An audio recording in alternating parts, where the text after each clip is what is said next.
क्षमा याचना। ओकास वन्दामि अय्ये द्वारतेन मया कृतं सब्बं अपराधं क्षमतु मे अय्ये। द्वितीयंपि ओकास वन्दामि अय्ये द्वारतेन मया कृतं सब्बं अपराधं क्षमतु मे अय्ये। तृतीयंपि ओकास वन्दामि अय्ये द्वारतेन मया कृतं सब्बं अपराधं क्षमतु मे अय्ये। खमामि खमामि खमामि अभिवादनशीलस नीचं वोढ्धापचायिनो चत्तारो धम्मा वर्धन्ति आयुवन्नो सुखं बलम् आयु आरोग्य सम्पत्ति सर्ग सम्पत्तिमेव च अथ निब्बान सम्पत्ति इमिनाते समीचतु। साधु साधु साधु। शीलयाचना। ओकास अहं अय्ये तिसरणेन सह पच्चशीलं धम्मं याचामि अनुग्रहं कृत्वा शीलं देह मे अय्ये। द्वितीयंपि ओकास अहं अय्ये तिसरणेन सह पच्चशीलं धम्मं याचामि अनुग्रहं कृत्वा शीलं देह मे अय्ये। तृतीयंपि ओकास अहं अय्ये तिसरणेन सह पच्चशीलं धम्मं याचामि अनुग्रहं कृत्वा शीलं देह मे अय्ये। यमहं वदामि तं वदेत। आम् अय्ये। नमो तस् भगवतो अरहतो सम्मा सम्बुद्धस्स। नमो तस् भगवतो अरहतो सम्मा सम्बुद्धस्स। नमो तस् भगवतो अरहतो सम्मा सम्बुद्धस्स। नमो तस् भगवतो अरहतो सम्मा सम्बुद्धस्स। बुद्धं शरणं गच्छामि। बुद्धं शरणं गच्छामि। धम्मं शरणं गच्छामि। धम्मं शरणं गच्छामि। संघं शरणं गच्छामि। संघं शरणं गच्छामि। द्वितीयंपि बुद्धं शरणं गच्छामि। द्वितीयंपि बुद्धं शरणं गच्छामि। द्वितीयंपि धम्मं शरणं गच्छामि। द्वितीयंपि धम्मं शरणं गच्छामि। द्वितीयंपि संघं शरणं गच्छामि। द्वितीयंपि संघं शरणं गच्छामि। तृतीयंपि बुद्धं शरणं गच्छामि। तृतीयंपि बुद्धं शरणं गच्छामि। तृतीयंपि धम्मं शरणं गच्छामि। तृतीयंपि धम्मं शरणं गच्छामि। तृतीयंपि संघं शरणं गच्छामि। तृतीयंपि संघं शरणं गच्छामि। शरणगमनं परिपूर्णम् आम् अय्ये। पानातिपाता वेरमणि सिक्खापदं समादयामि। पानातिपाता वेरमणि सिक्खापदं समाधियामि अदीन्नादाना वेरमणि सिक्खापदं समादियामि अदिन्नदाना वेरमणि सिक्खापदं समाधियामि कामेषु मिच्छाचारा वेरमणि सिक्खापदं समादियामि कामेषु मिच्छचारा वेरमणि सिक्खापदं समाधियामि मुसावादा वेरमणि सिक्खापदं समादियामि मुसावादा वेरमणि सिक्खापदं समाधियामि सुरामेरयमज्जपमादठाना वेरमणि सिक्खापदं समादियामि सुरामेरयमज्जपमादठाना वेरमणि सिक्खापदं समाधियामि तिसरणेन सतिं पञ्चशीलं धम्मं साधुकं सुरक्षितं कृत्वा अपमादेन शीलं सम्पादेत आमये साधु साधु साधु बुद्धं नमामि धम्मं नमामि संघं नमामि अहं वन्दामि सर्वदा। आदरणीय आइए जी, सभी श्रद्धावानशील संपन्न उपासक उपासिका जुड़े हुए सभी की ओर से मैं आपको याचना करता हूं कि बुद्ध धम्म संघ गुणों से हमें कंपित करके भगवान सम्यक संबुद्ध द्वारा उपदेश श्री सद्धर्म की हमें धर्म की देशना दीजिए। साधु साधु साधु साधु। नमो तस्स भगवतो अरहतो सम्मा सम्बुद्धस्स। नमो तस्स भगवतो अरहतो सम्मा सम्बुद्धस्स।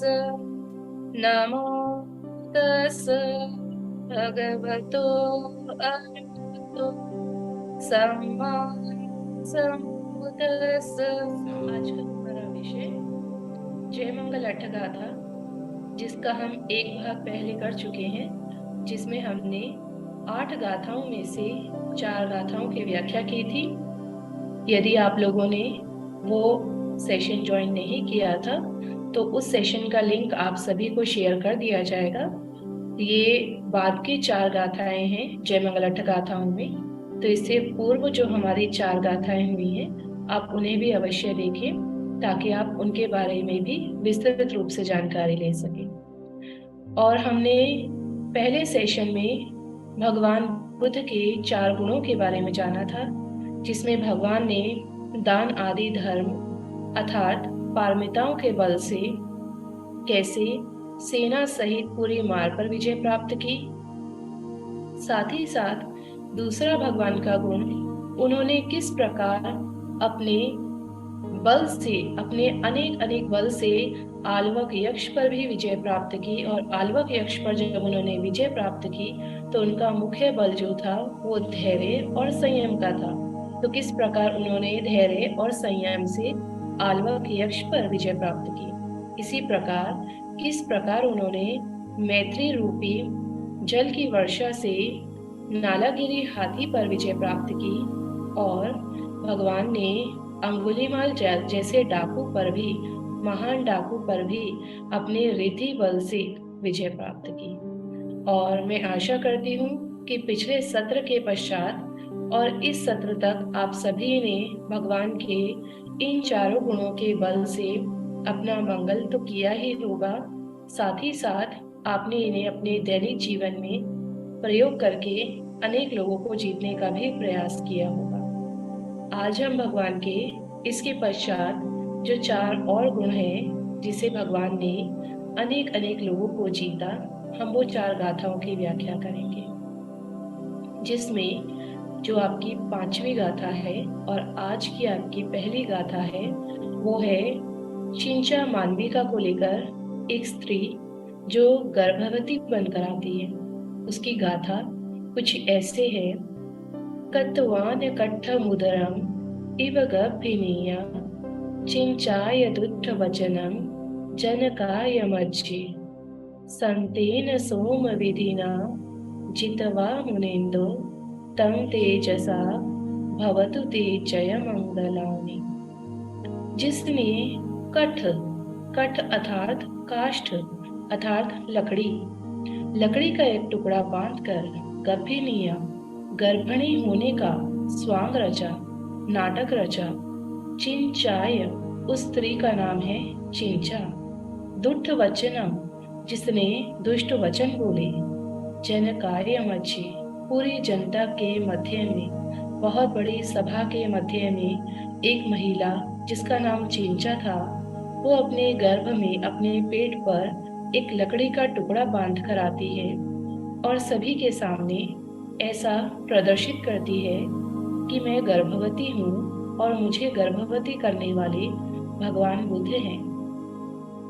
संतेन सोम विधिना, भगवान ने उसे संत स्वभाव से, संत का अर्थात है शांत स्वभाव से, और सोम अर्थात चंद्रमा की भांति, जैसे चंद्रमा शांत और शीतलता प्रदान करता है, इसी प्रकार भगवान ने अपने शांत और सौम्य के बल से जितवा मुनिंदु, उन मुनिंद्र ने उस महिला को जीत लिया। तम तेजसा भवतु ते जय मंगलानि, अर्थात इस तेज के प्रताप से आपका जय मंगल हो। तो ये गाथा क्यों बनी है? वास्तव में चिंचा मांडविका की कोई निजी दुश्मनी या कोई निजी वैर नहीं था, बल्कि उसे साजिश का हिस्सा बनाया गया, इस षड्यंत्र का हिस्सा बनाया गया था।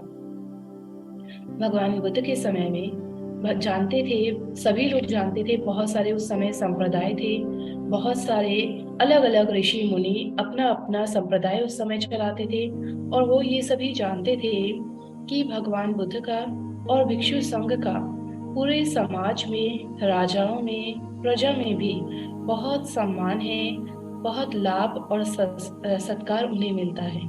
लेकिन जो दूसरे तैर्थिक लोग थे, जो दूसरे सन्यासी थे या समुदाय के जो ऋषि मुनि थे, उन्हें ये बात बर्दाश्त नहीं होती थी कि जब भी कोई संस्कार होता है या जब भी हमें प्रवचन देना होता है तो भगवान बुद्ध का लोग लाभ सत्कार ज्यादा करते थे। उन्होंने भगवान बुद्ध को अपमानित करने के उद्देश्य से चिंचा मांडविका को अपना जरिया बनाया। चिंचा मांडविका बहुत सुंदर स्त्री थी और उन्होंने चिंचा मांडविका को लोभ दे करके ऐसा काम करवाया। उन्होंने चिंचा मांडविका से कहा कि तुम रोज शाम को जेतवन जाया करो, क्योंकि भगवान जेतवन में विहार करते थे। तुम रोज शाम को जेतवन जाया करो और रोज सुबह वहां से निकलते हुए आया करो। तो वो ऐसा ही करती थी।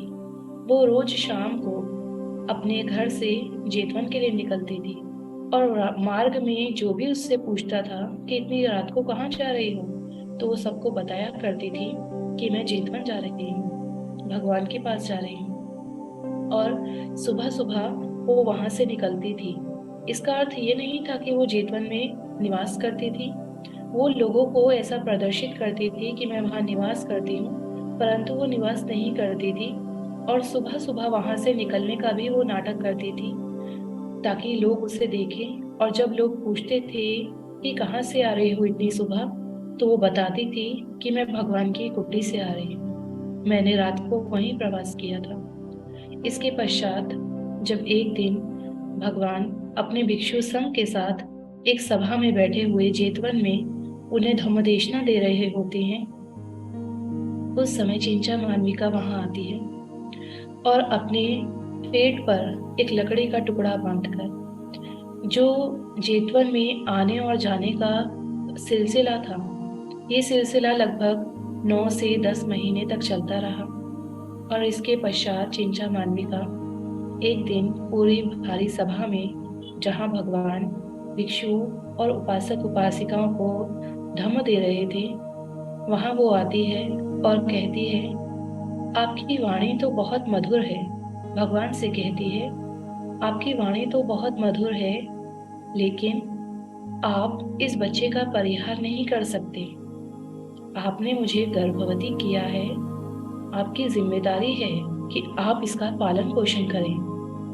यदि आप नहीं कर सकते तो आपके इतने सारे प्रिय शिष्य हैं, राजा नरेश प्रसेनजित है, आपके पास अनाथ पिंडक जैसे उपासक हैं, विशाखा जैसी उपासिकाएं हैं, आप इनमें से ही किसी को कह दीजिए कि वो मेरे बच्चे का पालन पोषण करे। भगवान कहते हैं, पुत्री। पुत्री सुनते ही चिंचा मालविका विचलित हो जाती है, क्योंकि जहां वो भगवान पर एक गर्भवती होने का, भगवान के साथ गर्भवती होने का दोष लगा रही है, वहां भगवान सभी सभा के सामने उसे पुत्री कहकर संबोधित कर रहे हैं। तो भगवान कहते हैं, पुत्री, तुम्हारे गर्भ में यदि शिशु है तो वो शिशु हम दोनों का है। इसकी सत्यता केवल या तो तुम जानती हो या मैं जानता हूँ। तो वो कहती है, हाँ ऐसा ही है, मैं जानती हूँ कि ये आपका ही शिशु है। उस समय शक देवता वहां उपस्थित होते हैं, क्योंकि भगवान धम्म दे रहे होते हैं। और हम जानते हैं कि भगवान जब भी धम्म देशना देते थे तो ना केवल मनुष्य बल्कि समस्त चक्रवाल के सभी प्राणी वहां उपस्थित होते थे। तो शक देवता जब ये सुनते हैं, क्योंकि उन्हें पता होता है कि भगवान निर्दोष हैं, वो वहां पर एक चूहे का रूप धारण करते हैं और उस महिला के गर्भ में, उस महिला के पेट में चले जाते हैं, कपड़ों के अंदर से, वस्त्रों के अंदर से। और जिस कपड़े से चिंचा ने उस लकड़ी को बांधा हुआ था, वो चूहे का रूप लेकर उस कपड़े को काट देते हैं। और जैसे ही वो कपड़ा कटता है तो वो लकड़ी नीचे आ गिरती है और सभी के सामने उस महिला की सत्यता आ जाती है।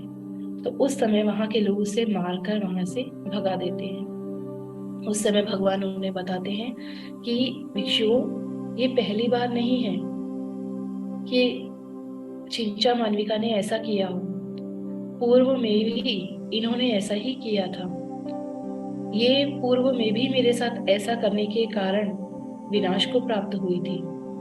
और ऐसा भी कहा जाता है कि चिंचा मालविका जब वहां से निकली और वापस जाने के लिए वो अपने घर की तरफ जब जा रही थी, तो रास्ते में ही वो जमीन में धंस गई और निर्दय लोक में उत्पन्न हुई। तो भगवान कहते हैं कि इसने एक सत्य रूपी धर्म को त्याग दिया, चिंचा ने झूठ को अपना लिया। इसे तो परलोक की भी चिंता नहीं है, और जिसे परलोक की भी चिंता नहीं, वह ऐसे घृणित काम तो करेगा ही। भगवान कहते हैं, झूठ बोलने में लोगों से लज्जा और परलोक का भय होना चाहिए। इन दो कारणों के बिना व्यक्ति बड़े बड़े पाप कर्म को करके दुर्गति को भोगेगा। यदि इनका भय नहीं होगा, यदि हम झूठ बोलते समय ना तो बिल्कुल भी शर्म करेंगे और ना ही हम परलोक का भय रखेंगे, तो हम बड़े बड़े पाप कर्म को करते रहेंगे और बड़े बड़े पाप कर्म को करके दुर्गति को भोगेंगे। व्यक्ति को सच्चाई के मार्ग पर चलने का प्रयत्न करना चाहिए। सच्चाई के मार्ग में चाहे कितनी ही कठिनाइयां क्यों ना हो।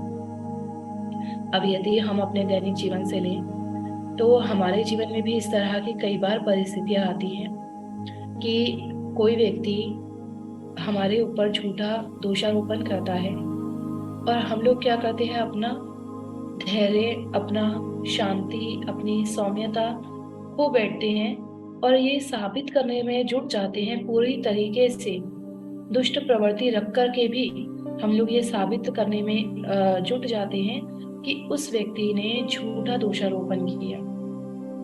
परंतु यदि हम भगवान के गुणों से सीखते हैं तो भगवान का ये गुण, शांति और सौम्य का जो गुण है, इससे हमें सीखना चाहिए कि हम लोग भी, यदि कोई हम पर झूठा दोषारोपण करता है तो शांत रहकर, सौम्य रहकर भी हम अपनी सत्यता को साबित कर सकते हैं, जैसे कि भगवान और सभी उपस्थित जनों के मध्य चिंचा मालविका की सत्यता सामने आई। तो भगवान बुद्ध के इस प्रताप से, इस तेज के प्रताप से, शांति और सौम्यता से, जैसे उन्होंने दुष्ट वचन बोलने वाली चिंचा मालविका को जीत लिया, इसी प्रकार से आप भी शांति और सौम्यता बनाए रखते हुए अनेक अनेक गलत दोषारोपण करने वाले लोगों को जीत पाए।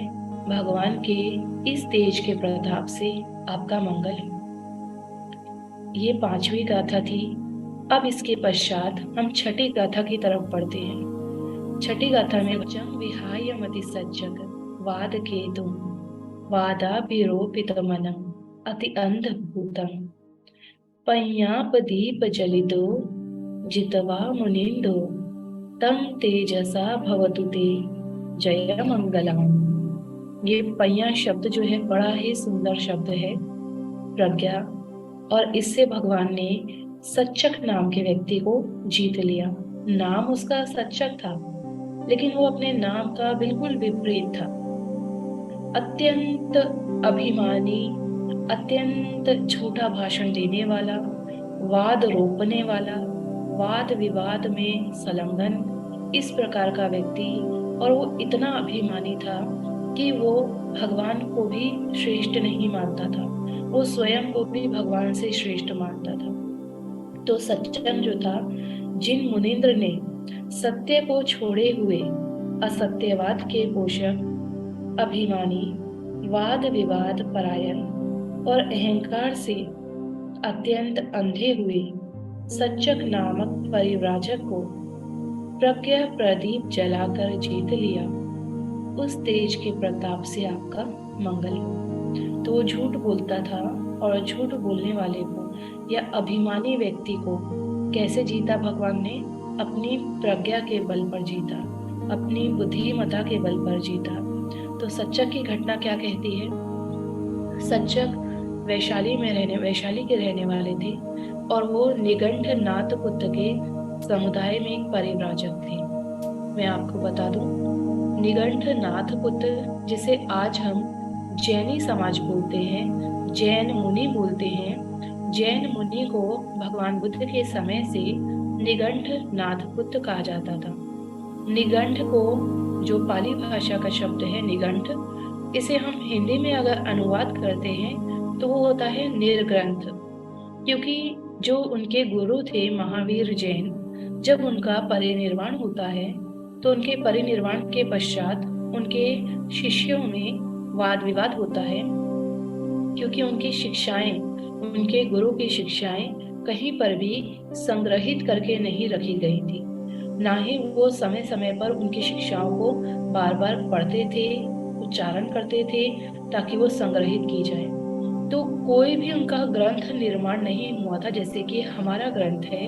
हालांकि त्रिपिटक बहुत बाद में लिखा गया, परंतु उसका जो उच्चारण है, उसका जो संगायन है, वो बार बार भगवान बुद्ध के समय से ही होने लगा था। भिक्षु समय समय पर इकट्ठे होते थे और भगवान बुद्ध की शिक्षाओं का संगायन करते थे। और यदि कोई दुविधा उत्पन्न होती थी कि भगवान ने ये शिक्षा ऐसे बताई थी या ऐसे बताई थी, तो भगवान उपस्थित थे तो वहीं पर जाकर भगवान से उसका समाधान ले लिया जाता था कि वास्तव में भगवान ने क्या कहा था। लेकिन जैनियों के साथ में ऐसा नहीं हो पाया। जैनियों ने अपनी शिक्षाएं खो दी, उनका कोई ग्रंथ नहीं बन पाया, इसीलिए उन्हें निर्ग्रंथ कहा जाता था।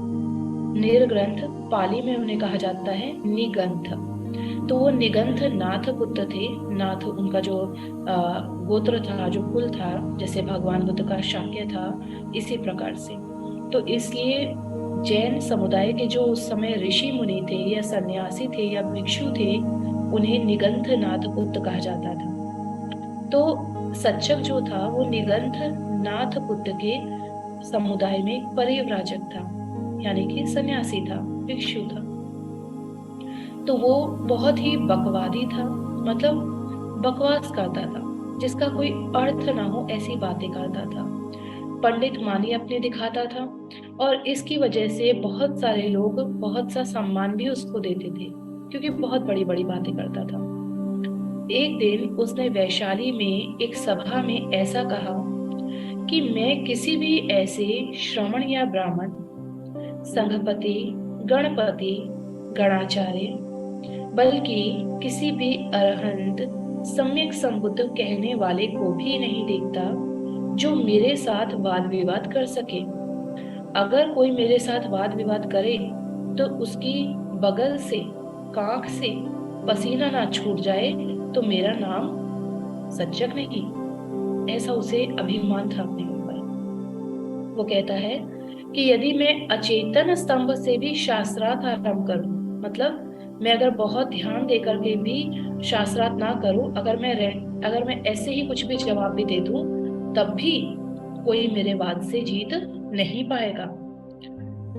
तो तब सच्चक निगंठ पुत्र बड़ी भारी लिच्छवी परिषद के साथ प्रवेश कर जहां भगवान थे वहां गया। अब भगवान से उसका शास्त्रार्थ होना था। जाकर भगवान के साथ कुशल क्षेम पूछा, भगवान आप कैसे हैं, और एक और बैठ गया। उस समय वैशाली में लिच्छवी राजाओं का राज था, तो लिच्छवी राजा भी उनके साथ में थे।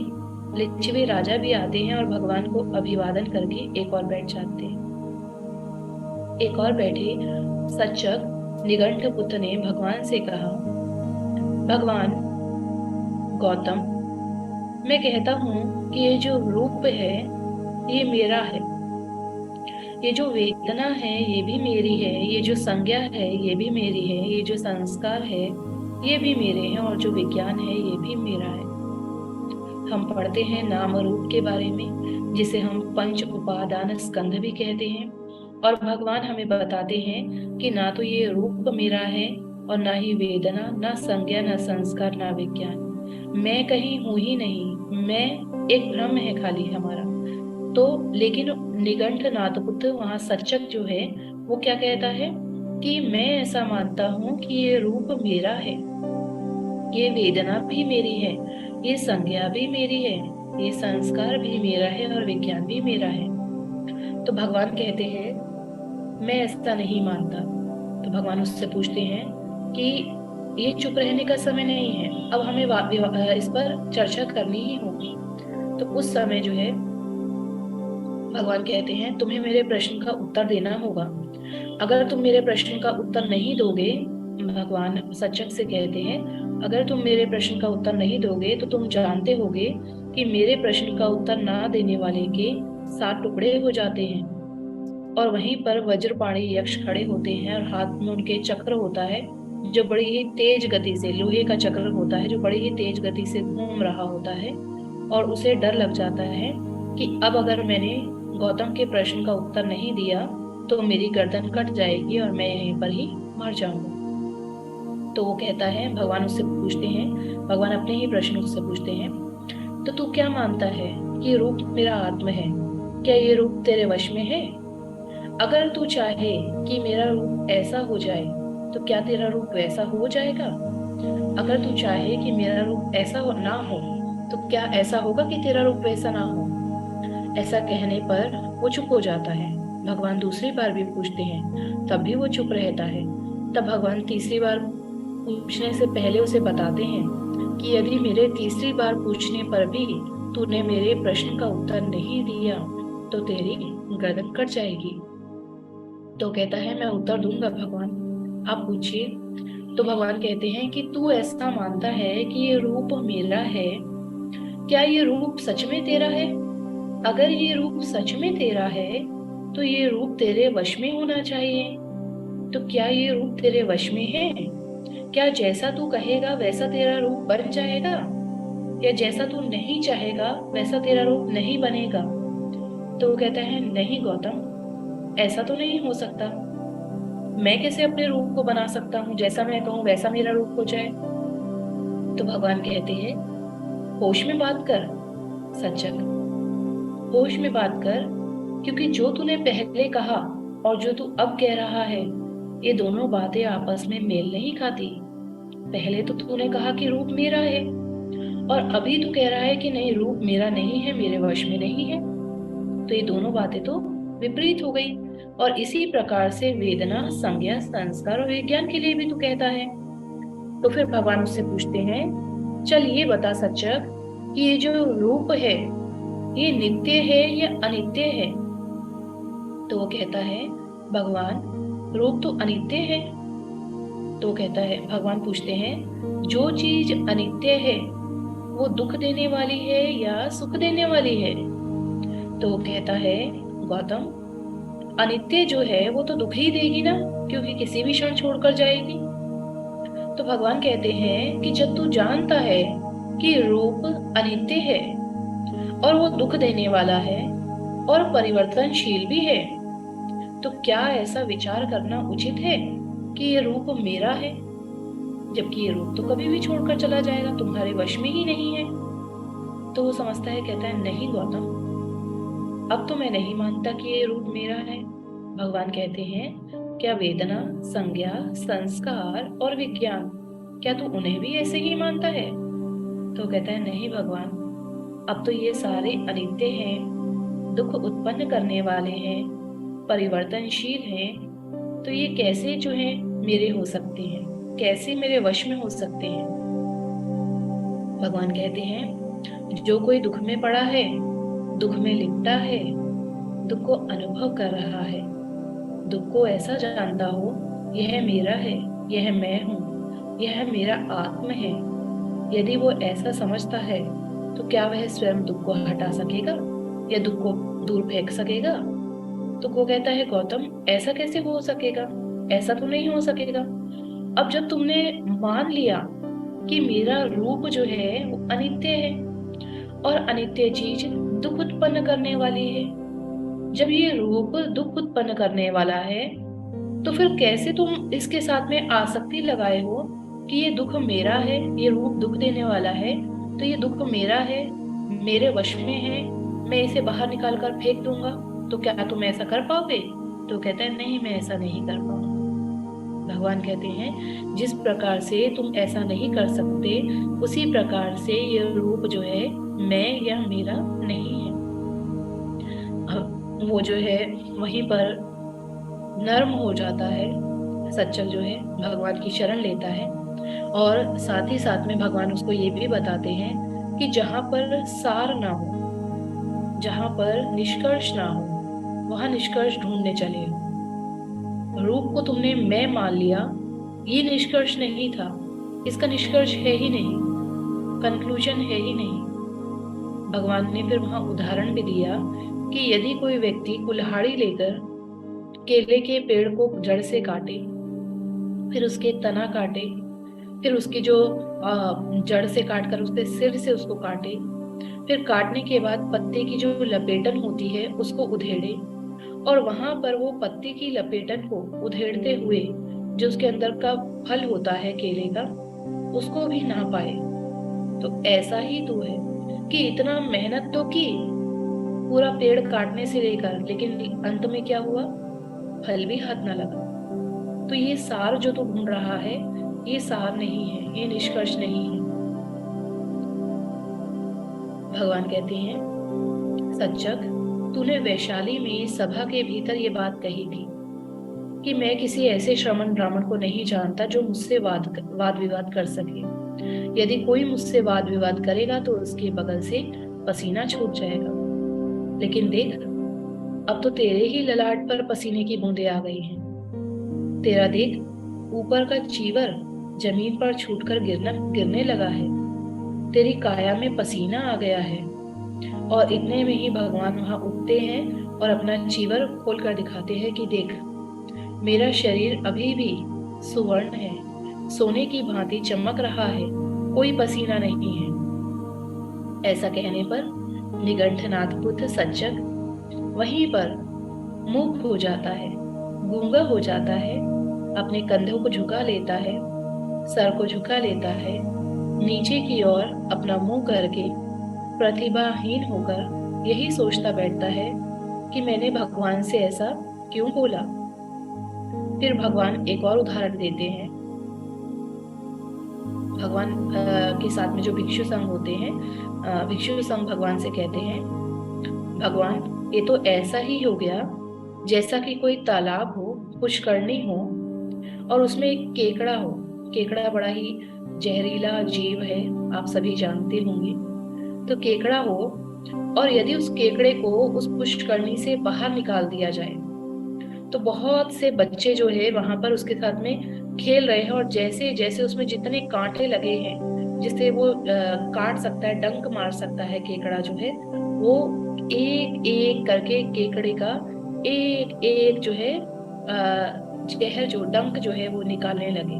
और एक समय ऐसा आ जाए कि केकड़े के पास में एक भी डंक ना बचे और वो वापिस पुष्करणी में जाने लायक भी ना बचे। आपने तो सच्चक की वैसी ही दशा कर दी है। ना जाने कितने डंक लगे थे, जिसके कारण जो है इतने सारे डंक लगे थे, जिसके कारण वो इतना बकवादी हो गया था, अभिमानी हो गया था, वाद विवाद करता था। लेकिन आपने एक एक करके सारे डंक निकाल दिए और अब वो बिल्कुल डंकहीन हो गया है। मतलब अब वो बिल्कुल भी दोषी नहीं रहा, अब वो बिल्कुल भी आरोपी नहीं रहा। और वहीं पर सच्चक जो है भगवान बुद्ध के सामने अपना अभिमान, अपना अहंकार सभी नीचे गिरा देता है और भगवान के संघ में शामिल हो जाता है। तो देखिए, भगवान ने प्रज्ञा रूपी प्रदीप से सच्चक को जीत लिया। सच्चक जो इतना अहंकारी, इतना अभिमानी था, ऐसे व्यक्ति को भगवान ने जीत लिया। तो भगवान के प्रज्ञा रूपी प्रदीप से आप सभी का भी मंगल हो। जिस प्रकार से उन्होंने अभिमानी, बकवादी, अहंकारी सच्चक को जीता, उसी प्रकार आप सभी भी अपनी प्रज्ञा के बल से, प्रज्ञा प्रदीप रूपी बल से सच्चक जैसे समाज में उपस्थित अभिमानी, अहंकारी ऐसे व्यक्तियों को जीत ले। अब इसके बाद में हम 7वीं गाथा की ओर बढ़ते हैं। हमारी 7वीं गाथा है नंदोपनंद के लिए। तो गाथा इस प्रकार है। नंदोपनंद भुजगं विबुधं महेतिं उत्तेन थेर भुजगेन दमापयन्तु इतु पदे सविधिना जितवा मुनिन्दो तं तेजसा भवतु ते जय मंगलानि। अब यहाँ पर नंदोपनंद जो था उसके लिए भगवान ने स्वयं कोई बल नहीं दिखाया, लेकिन भगवान के द्वारा उनके प्रिय शिष्य, जिसे भगवान अपना बायां हाथ मानते थे, भंते महामुग्गलाना, भगवान ने उन्हें आगे किया और भगवान के कहने पर महामुग्गलाना ने अपने रिद्धि बल से नंदोपनंद को जीत लिया। तो नंदोपनंद जो है वो एक आकाशीय, या हम कहें देवलोक के भांति ही आकाशीय, बहुत सारी भुजाओं वाला एक राजा था। और वो उसके पास में ऐसी शक्तियां थी, क्योंकि जो विशेष कर्म होते हैं जिनकी वजह से समाधि के उस स्तर तक पहुंचा जा सकता है जहां पर कुछ रिद्धि बल, मतलब अलौकिक शक्तियां जो एक साधारण मनुष्य के पास नहीं होती, ऐसी अलौकिक शक्तियां उन्हें मिलती हैं। तो नंदोपनंद आकाशीय भुजंग के राजा थे। अपनी अलौकिक शक्ति से वो ऐसा कर सकते थे कि वो अपने शरीर को कई गुना बड़ा कर सकते थे, कोई भी रूप धारण कर सकते थे। वो ऐसे थे कि वो अपने मुंह से तेज धुआं निकाल सकते थे, आग निकाल सकते थे। जैसे हम ड्रैगन देखते ना, फायर ड्रैगन टाइप, हम लोग कई विहारों में भी जाते हैं या कई फोटोज आप लोग देखते होंगे, थाईलैंड, कंबोडिया ऐसे देशों के विहारों की जब फोटो आती है तो आपने अक्सर देखा होगा कि सीढ़ियों पर ड्रैगन्स बने होते हैं। सीढ़ियों की जो रेलिंग होती है वहां पर बहुत बड़े बड़े ड्रैगन बने होते हैं या अजगर बने होते हैं। तो वो इसी प्रकार से नंदोपनंद जो था एक ड्रैगन का रूप धारण कर सकता था। वो तेज धुआं भी निकाल सकता था, वो धधकती आग भी निकाल सकता था, वो अपनी सांस, बहुत गर्म सांस छोड़ सकता था, इतनी तेजी से गर्म सांस छोड़ सकता था कि वो कई जीवों को मार सकता था एक गर्म सांस से। लेकिन मिथ्या दृष्टि होने के कारण उसका भगवान बुद्ध में, धम्म में और संघ में अर्थात त्रिरत्नों में कोई भी श्रद्धा नहीं थी, कोई सम्मान नहीं था। वो त्रिरत्नों के सम्मान नहीं करता था, त्रिरत्नों में श्रद्धा नहीं रखता था। एक दिन वो अपना पार्टी कर रहा था। उनकी अपना जो भी, जिस लोक में भी वो थे, वहां पर वो आकाश में पार्टी कर रहे थे, अपना पे दावत कर रहे थे। जब भगवान अपनी करुणामय दृष्टि से पूरे संसार को अवलोकन कर रहे थे तो भगवान ने देखा कि आज नंदोपनंद की बारी है धम्म प्राप्त करने की, और उसी को इस जन्म और मरण के चक्र से मुक्त करना है। तो भगवान अपने भिक्षु संघ के साथ जाते हैं और भगवान के पास भी अपनी अलौकिक शक्तियां थी। भगवान अपने रिद्धि बल से, अपने अलौकिक शक्तियों से जाते हैं और उनके ऊपर से गुजरते हैं। जहां वो बैठे होते हैं उनके ऊपर से गुजरते हैं। तो उसको बड़ा गुस्सा आता है नंदोपनंद को कि ये अरहंत सम्यक संबुद्ध, ये गौतम अपने भिक्षु संघ के साथ हमारे ऊपर से जा रहा है और अपने पैरों की जो मिट्टी है, जो पैरों की धूल है, वो हमारे ऊपर छिड़क कर जा रहा है। उसे बड़ा गुस्सा आता है तो वो क्या करता है, एक अजगर का रूप धारण करता है। अजगर का रूप धारण करके, अपना नाक, भयानक नाक का रूप धारण करके वो मेरू पर्वत, जिसकी चर्चा हम लोगों ने पहले भी की थी, मेरू पर्वत को ढक लेता है, तावती देवलोक को अंधेरा कर देता है। लेकिन भगवान कहाँ हारने वाले थे। वहां जब भगवान शांत बैठे होते हैं तो भगवान के साथ में बहुत सारे भिक्षु होते हैं। आदरणीय वहां पर भिक्षु रट्ठपाल होते हैं, वहां भिक्षु आनंद होते हैं, वहां भिक्षु भद्दिया होते हैं। और ये तीनों भगवान से कहते हैं कि भगवान आप रुकिए, हम नंदोपनंद से निपट कर आते हैं।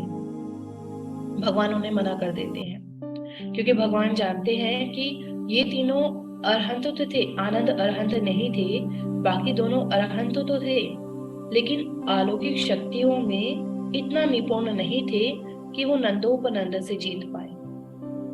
लेकिन चौथे नंबर पर महामोग्गलाना, जिनकी विशेषता थी कि वो अभिज्ञा में सबसे आगे थे। अभिज्ञा का मतलब ही है सुपर नेचुरल पावर्स जो होती हैं, अलौकिक शक्तियां जो होती हैं।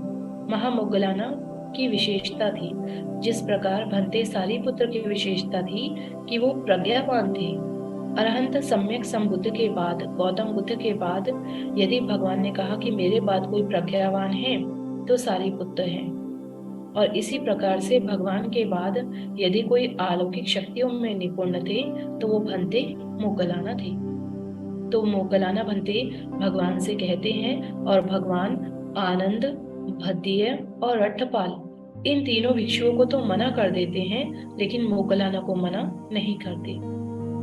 मोग्गलाना वहां जाते हैं, वो स्वयं भी अपनी अभिज्ञा से नंदोपनंद से युद्ध करते हैं। युद्ध एक तरह का उसे पराजित करने के लिए, उसका अहंकार नीचे गिराने के लिए वो अपने ध्यान में लीन होते हैं। जब वो गर्म सांस फेंकते हैं, नंदोपनंद जो है वो जब गर्म सांस फेंकते हैं तो महामोग्गलाना जो है वो अपने ध्यान में लीन हो जाते हैं और चौथे ध्यान तक आकर के वो समाधि लगा करके वो गर्म सांस से भी अपने आप की रक्षा कर लेते हैं। मोग्गलाना के पास में इतनी पावर थी। और अंत में जब ये सब करते करते नंदोपनंद जो है वो जान ही नहीं पाता कि आखिर में इस व्यक्ति को क्यों नहीं हरा पा रहा हूँ। तो बाद में उसे जब पता चलता है कि ये उसी संघ का भिक्षु है और अरहंत है, क्योंकि मोग्गलाना जो होते हैं वो भी एक अजगर का रूप धारण करते हैं उन्हें पराजित करने के लिए।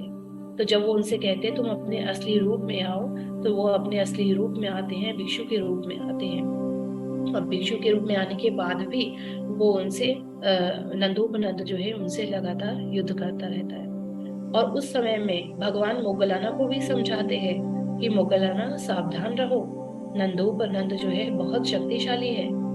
तो मोगलाना कहते हैं भगवान से कि भगवान, मैंने 5 कुशल तरीकों से मानसिक शक्तियों को कुशलता से अभ्यास किया है, और मैं नंदोपनंद तो क्या, इसके जैसे हजारों अगर ड्रैगन भी आएंगे तो भी मैं उन्हें अपने वश में कर सकता हूँ। और मोगलाना और नंदोपनंद का जो ये युद्ध है, अपनी अलौकिक शक्तियों का प्रदर्शन करने का युद्ध, ये इसी प्रकार से चलता रहता है। लेकिन अंत में मोगलाना जो है वो एक बड़ा तूफान खड़ा कर देते हैं, और बड़ा तूफान होने की वजह से जो ड्रैगन होता है वो वहां से भाग जाता है। और इस प्रकार से भगवान के सामने वो बाद में आता है और भगवान के आकर के वो शरण लेता है कि आपके पास में, आपके शिष्य के पास में जब इतनी क्षमता है कि वो मुझे तक हरा सकता है, तो आप तो उनके गुरु हैं, तो आपके पास में कितनी क्षमता होगी। और इस प्रकार नंदोपनंद वहीं मोगलाना की उपस्थिति में भगवान के पास आते हैं और भगवान धम्म और संग तीनों की वो शरण लेते हैं। तीनों की शरण लेकर वो त्रिरत्नों से अनुकंपित होकर त्रिरत्नों के अनुयायी बन जाते हैं। हो सकता है कि हमें से बहुत सारे उपासक उपासिका जिन्होंने अभी बहुत अच्छे से धम्मों को नहीं समझा है, तो कहीं ना कहीं आप लोगों को इस चीज में शंका होगी कि क्या वास्तव में ऐसा हो सकता है। ये तो एक अंधविश्वास हो गया कि एक मनुष्य एक ड्रैगन का रूप धारण करे। हम भी नहीं पता लगा सकते, हम लोग भी साधारण मनुष्य हैं। लेकिन भगवान के समय में सभी भिक्षु जो थे, जो अरहंत भिक्षु थे, वो इस प्रकार की अलौकिक शक्तियां रखते थे। हालांकि भगवान ने इस प्रकार की शक्तियों का प्रदर्शन करने से मना किया है, क्योंकि लोग धम्म को, ज्ञान को पूजने से ज्यादा चमत्कारिक शक्तियों की पूजा करने लगते हैं। इसीलिए भगवान ने इन चीजों के लिए मना किया है। लेकिन जहां पर जरूरत होती है, जहां पर ऐसे व्यक्तियों को भगवान अपनी दूरदृष्टि से देख पाते थे कि आज कौन सा व्यक्ति भवचक्र से मुक्त होने वाला है, और जब भगवान को लगता था कि ये व्यक्ति भवचक्र से मुक्त होने वाला है, लेकिन उसके लिए अलौकिक शक्तियों का प्रदर्शन बहुत जरूरी है ताकि उसका अभिमान गिराया जा सके, केवल भगवान वहीं पर अलौकिक शक्तियों का प्रदर्शन करते थे या मोगलाना को प्रदर्शित करने के लिए प्रेरित करते थे। तो ये अगर आपको विश्वास नहीं भी होता है तो भी मैं कहूंगी निरंतर धम्म श्रवण करते रहिए। जब आप निरंतर धम्म श्रवण करते रहेंगे तो आपकी आस्था और आपकी श्रद्धा, आपका दृढ़ विश्वास जो होगा वो भगवान बुद्ध की शिक्षाओं में आ जाएगा। मैं हमेशा एक उदाहरण देती हूँ कि बहुत बार ऐसा होता है जब हम लोग स्कूल में पढ़ते हैं, विद्यालय में जाते हैं, तो हमारे जो टीचर्स होते हैं, हमारे जो शिक्षक होते हैं, वो कई बार हमें पढ़ाते हैं, लेकिन क्लास में बहुत सारे बच्चे ऐसे होते हैं जो बहुत ही इंटेलिजेंट होते हैं, ब्रिलियंट होते हैं, होशियार होते हैं, और वो टीचर की बात को एक ही बारी में समझ जाते हैं और अच्छे से वो काम कर लेते हैं। कुछ बच्चे जो होते हैं वो एवरेज होते हैं, टीचर की कुछ बात को समझ पाते, कुछ नहीं समझ पाते। और कुछ बच्चे ऐसे भी होते हैं कि ध्यान ना देने के कारण वो बिल्कुल भी नहीं पढ़ते हैं, वो बिल्कुल एकदम पढ़ाई में मन ही नहीं लगाते, एकाग्र ही नहीं हो पाते। तो जब वो बच्चे फेल होते हैं तो हम ये तो नहीं कह सकते कि टीचर ने गलत पढ़ाया। हम क्या कहते हैं, बच्चा ही नालायक है, बच्चा ही सक्षम नहीं था। इसी प्रकार से भगवान बुद्ध को हम अपने शिक्षक के रूप में लेते हैं, और हम जानते हैं कि भगवान ने जो भी पढ़ाया, न केवल भगवान ने बल्कि हम देखते हैं आज सारे बौद्ध देशों में, यहाँ तक कि अरहंत भिक्षु भी हैं, वे सभी उन्हीं शिक्षाओं को पढ़ते हैं, सीखते हैं। तो हम उनमें भी श्रद्धा रखें, संघ में भी श्रद्धा रखें, भगवान बुद्ध की शिक्षाओं में भी श्रद्धा रखें, तो धीरे धीरे हो सकता है आज हमारी बुद्धि उन बच्चों की तरह है जो टीचर की पढ़ाई हुई बात को अच्छे से नहीं समझ पा रहे। लेकिन जब हम लगातार अभ्यास करेंगे, लगातार धम्म श्रवण करेंगे, तो इसके प्रति भी आपकी जो मानसिकता है, आपकी जो बुद्धि है उसका विकास होगा और ये बातें आपको समझ में आने लगेंगी कि वास्तव में ये संभव है, ऐसा हो सकता है। तो आप निरंतर बने रहिए। और 7वें गाथा में हमने देखा कि भगवान ने किस प्रकार अपने रिद्धि बल से एक बार और अंगुलीमाल को भी रिद्धि बल से ही जीता और नंदोपनंद को भी रिद्धि बल से ही जीता। यहाँ रिद्धि मोगलाना ने दिखाई, वहां भगवान ने स्वयं दिखाई थी। तो नंदोपनंद को भगवान ने रिद्धि बल से जीता और इस तेज के प्रताप से आप सभी का मंगल हो। अब हम जो है अंतिम गाथा की तरफ बढ़ रहे हैं। भगवान बुद्ध की जय मंगल अट्ट गाथा जो हम संगायन करते हैं, उसकी अंतिम गाथा है दुर्गा हदीर्थि भुजगम विबुधं महिति। दुर्गा हदीर्थि भुजगम भुजगेन सुदट्ट हत्थम बका विधान ब्रह्मं विशुद्धि ज्योति मेथि। बका विधान बक नाम का एक ब्रह्मा था, उनके बारे में बताया गया है कि वो बड़ा ही अभिमानी था, वो भी उन्हीं के बारे में यहाँ बताया गया है। दुगाह दृष्टि रखता था। दुगाह दृष्टि मतलब गलत दृष्टि, मिथ्या दृष्टि रखने वाला था वो। याना गदेन विधिना जितवा मुनिंदो, भगवान ने उन्हें अपने ज्ञान से जीत लिया। तम तेजसा भवतु ते जया मंगलानि, और इस तेज के प्रताप से आपका मंगल हो।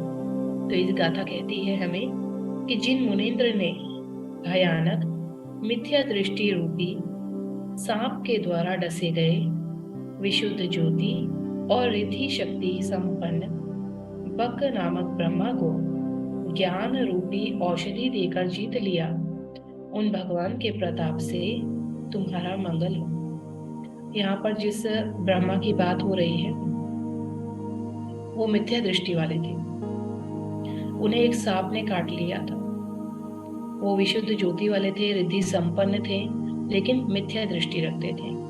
और भगवान ने उन्हें किस प्रकार जीता? मिथ्या दृष्टि को समाप्त करने के लिए हमें क्या चाहिए? सम्यक दृष्टि चाहिए। और सम्यक दृष्टि कैसे उत्पन्न होती है? ज्ञान से उत्पन्न होती है। तो बस भगवान ने वहां पर मिथ्या दृष्टि को समाप्त करने के लिए ज्ञान का ही बल दिखाया और अपने ज्ञान के बल से उन्होंने बक नामक ब्रह्मा को भी जीत लिया। अब उसकी मिथ्या दृष्टि क्या थी? वो ऐसा मानता था, उसकी मिथ्या दृष्टि थी। भगवान भिक्षुओं को बताते हुए, भिक्षुओं को संबोधित करते हुए भगवान कहते हैं कि भिक्षुओं, उकट्ठा के सुभग वन में शालराज के नीचे मैं विहार करता था। उस समय बक नामक ब्रह्मा को ऐसी बुरी धारणा उत्पन्न हुई कि ये जो ब्रह्मलोक है ये नित्य है, शाश्वत है, अच्युत है, कभी मृत्यु नहीं होगी इसकी। ये जो पूरा लोक है, जो मनुष्य है, ये पूरे लोक है, ये ना तो जन्म लेते हैं, ना ये बूढ़े होते हैं, ना ये मरते हैं, ना च्युत होते हैं। और अगर च्युत जब होते हैं, मनुष्य जो च्युत होता है तो उसके बाद में उसका कोई दूसरा स्थान नहीं है, मृत्यु के पश्चात वो कहीं उत्पन्न नहीं होता। ऐसा उसका मानना था कि ये पूरी तरीके से नष्ट हो जाते हैं और जो अभी है ये नित्य है, अनित्य कुछ भी नहीं। तब भगवान कहते हैं भिक्षुओं, मैंने अपने चित्त से बक ब्रह्मा के चित्त की बात जानकर जैसे कोई बलवान पुरुष अपनी फैलाई बाहों को समेट ले, इसी प्रकार से मैं वहां बक ब्रह्मा के सामने प्रकट हुआ। भिक्षुओं, जैसे ही उसने मुझे देखा उसने मेरा स्वागत किया और स्वागत करने के बाद में मैंने उससे पूछा, क्या तुम ये मानते हो कि यह नित्य है और इसके आगे कोई दूसरा निसरण नहीं है? तो उसने कहा, हाँ मैं ऐसा मानता हूँ गौतम। भगवान उससे कहते हैं, तुम अविद्या में पड़े हो, तुम अनित्य को नित्य कहते हो, आगे दूसरा निसरण है, इसके पश्चात भी तुम उत्पन्न होगे, लेकिन तुम ऐसा नहीं जानते। तो उस समय जो है वहां एक और ब्रह्मा उपस्थित होते हैं। वो भगवान से कहते हैं कि भगवान, ये बक ब्रह्मा है, ये तो महाब्रह्मा है, ये अभिभू है, विजेता है, सर्वदर्शी है, श्रेष्ठ है, ये तो सभी प्राणियों के पिता हैं। भगवान, आप इनसे वाद विवाद मत कीजिए। आपसे पहले भी यहाँ बहुत लोग आए जिन्होंने पृथ्वी की निंदा की, जल की निंदा की, तेज की निंदा की, वायु की निंदा की, भूत की निंदा की, देव की निंदा की, प्रजापति की निंदा की, ब्रह्मा की निंदा की। वह ये सब काया छोड़कर प्राण के विच्छेद होने पर हीन काया में प्रतिष्ठित हुए। भगवान कहते हैं, ब्रह्मा कहते हैं भगवान से कि इस पृथ्वी पर, इस लोक में पहले भी ऐसे लोग आए जो इन सब की प्रशंसा भी करते थे, लेकिन वो भी जो है वो अपनी काया के प्राण के विच्छेद होने पर उत्तम काया में प्रविष्ट हुए। तो भगवान वहां पर वो बक ब्रह्मा जो है उससे ये बात बता रहे हैं, उससे कह रहे हैं ये सब चीजें कि ब्रह्मा क्या तू जानता है, बक ब्रह्मा क्या तू ये जानता है कि जैसे तू कहता है कि ये सब नित्य है, अनित्य कुछ भी नहीं है, तो ऐसा नहीं है। इससे पहले भी लोग यहाँ आए, इसके बाद भी लोग आएंगे। कुछ भी यहाँ पर नित्य नहीं है, सब अनित्य है। और ये सब जो अच्छे कर्म करके आए, जो अच्छे कर्म करते रहे, जो प्रशंसा करते रहे, वो अच्छी सुगति में उत्पन्न हुए। और जो निंदक रहे, जो बुराई करते रहे, जो निंदा करते रहे, जो बुरे कर्म करते रहे, वो सभी दुर्गति में उत्पन्न हुए। तो तू ऐसा क्यों मानता है कि ये जो सब है ये नित्य है, अनित्य नहीं है? तो वहां पर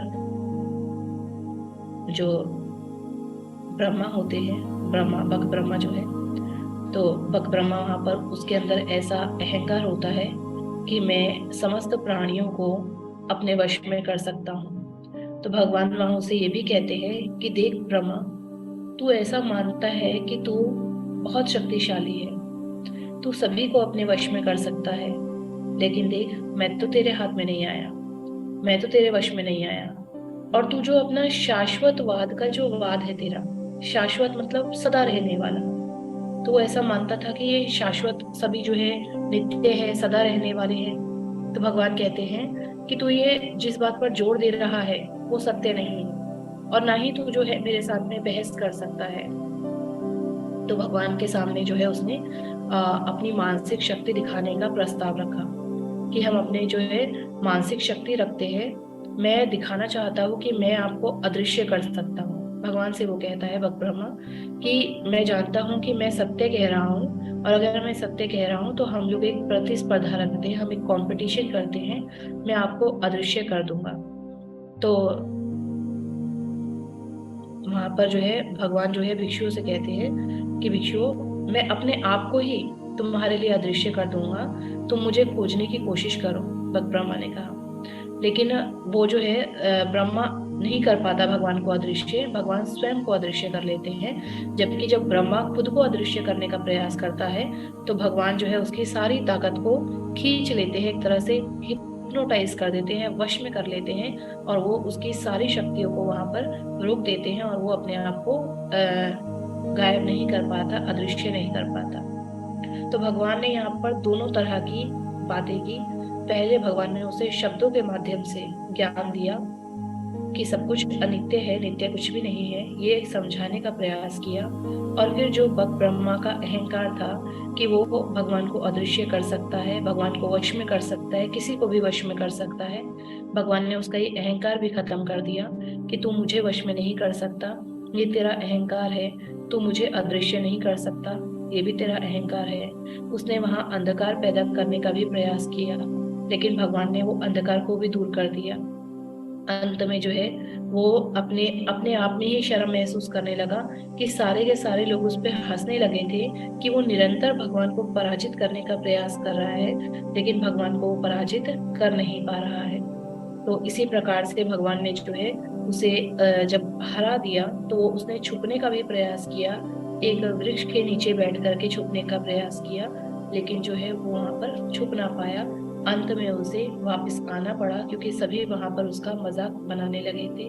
तो भगवान के पास में वो आता है, भगवान कहते हैं कि मैं ऐसे प्राणियों को भी देखता हूँ जो मुक्ति की तलाश में है, तो तुम भी उनमें से एक हो, लेकिन तुम गलत रास्ते पर हो। बक ब्रह्मा को समझाते हैं और भगवान उसे बताते हैं कि मनुष्य के अस्तित्व के 31 स्तर है, 31 लोक है जिसमें मनुष्य बार बार, जिस भाव में मनुष्य बार बार उत्पन्न हो रहा है। इसलिए मैंने कभी ये नहीं माना कि सभी प्राणी और चीजें स्थायी हैं। ऐसा भगवान उसे समझाते हैं। फिर भगवान उसे आगे धम्म देते हैं, मैंने 4 पथ चेतना के ज्ञान से सभी अस्तित्वों की लालसा को तोड़ दिया है।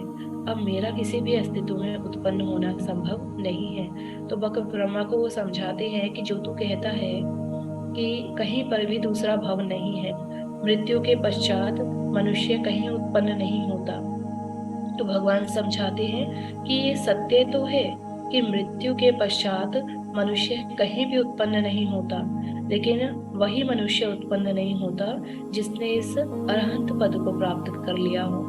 लेकिन जिसने अरहंत पद को प्राप्त नहीं किया है वो निरंतर इन अस्तित्व की 31 भूमियों में पुनर्भव लेता रहता है। इस प्रकार मिथ्या दृष्टि वाले भयानक सर्प के द्वारा डसे गए शुद्ध ज्योतिर्मय रिद्धि संपन्न बक ब्रह्मा को भगवान ने अपनी ज्ञान की वाणी से जीत लिया, और अंत में जो बक ब्रह्मा है वो भगवान बुद्ध, धम्म और संघ की शरण आए। तो इस प्रकार भगवान ने, हमने 8 गाथाओं में जाना कि भगवान ने किस किस प्रकार से अपने अनेक अनेक बल से, किस प्रकार से अनेक अनेक लोगों को जीता। और हम ये भी जानते हैं कि आज भी हमारे समाज में, हमारे समक्ष बहुत सारे ऐसे लोग हैं जो इसी प्रकार के ना जाने कितने कितने दुर्गुणों से भरे हैं, और इसी प्रकार के मार रूपी बनकर वो हमारे समक्ष आते हैं। हमें भगवान बुद्ध की जो ये जय मंगल अट्टगाथा जिसका हम संगायन करते हैं, इससे हमें सीखना चाहिए कि भगवान ने किस किस प्रकार के व्यक्ति को अपने किस किस प्रकार के गुणों से जीता।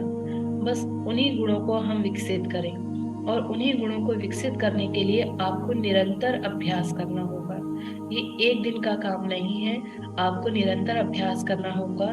जब भी आपके समक्ष कोई भी दुष्ट प्राणी आए, दुष्ट जीव आए, झूठ बोलने वाला, अहंकारी, क्रोधी, अभिमानी, आपको नुकसान पहुंचाने वाला, आप पर झूठा आरोप लगाने वाला, इस तरह का कोई भी व्यक्ति आपके समक्ष आए, तो आप भगवान बुद्ध के इन गुणों को स्मरण करें।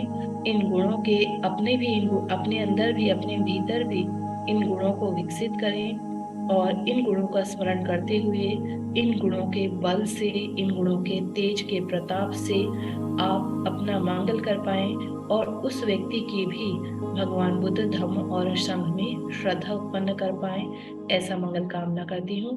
अब इसमें 8 गाथाओं के पश्चात एक अंत में गाथा बोली जाती है, एतापि बुद्ध जय मंगल अट्टगाथा, यो वाचको दिन दिने सरते मतन्ति, हितवान नेक विविधानि चुपदवानि, मोक्षं सुखं अधिगमयो नरो सपयो।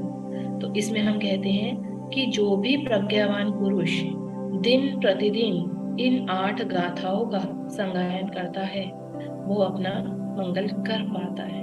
वो विविध प्रकार की जितने भी उपद्रव हैं उनको नष्ट कर पाता है। जितने भी हमारे मन में उपद्रव आ रहे हैं, विचार आ रहे हैं, विचारों की बाढ़ आ रही है, उसको नष्ट कर पाता है। तो आज जो हमारा जय मंगल अट्टगाथा का भाग 2 था वो हम यहीं पर समाप्त करेंगे, और अंत में मैं सभी के लिए यही मंगल कामना करती हूँ कि भगवान बुद्ध के इन 8 गुणों से, आप इन 8 गुणों को विकसित करना भी बहुत जरूरी है। हम हमेशा कहते हैं कि इन 8 गुणों के प्रताप से आपका मंगल हो। मैं निश्चित रूप से कहती हूँ कि यदि आप इन्हें दिन प्रतिदिन अगर आप इसका संगायन करते हैं और हर एक शब्द का अर्थ आप जानते हैं और उसे महसूस करते हुए, उसमें श्रद्धा रखते हुए, विश्वास रखते हुए अगर आप संगायन करते हैं, तो निश्चित रूप से आप अपना मंगल कर पाएंगे। लेकिन आपको ये गुण अपने अंदर भी विकसित करने होंगे, क्योंकि आपके साथ साथ में जो दुष्ट प्राणी आपके जीवन में आते हैं, आपको उनका भी मंगल करना है, और उनका मंगल करने के लिए आपके भीतर में भी ये गुण विकसित होने चाहिए। तो भगवान बुद्ध के दान आदि धर्म, मैत्री रूपी जल की वृक्षा, धैर्य और संयम, रिद्धि बल, प्रज्ञा प्रति बल, शांति, सौम्य, ज्ञान और रिद्धि उपदेश, इन सभी गुणों से आप सभी का मंगल हो, आप सभी का भला हो, आप सभी के जीवन में अच्छे ही प्राणी आए। दुष्ट प्राणी त्रिरत्नों की अनुकंपा से अनुकंपित होकर त्रिरत्नों की शरण में आए, ऐसी मंगल कामना करती हूँ। साधु साधु साधु।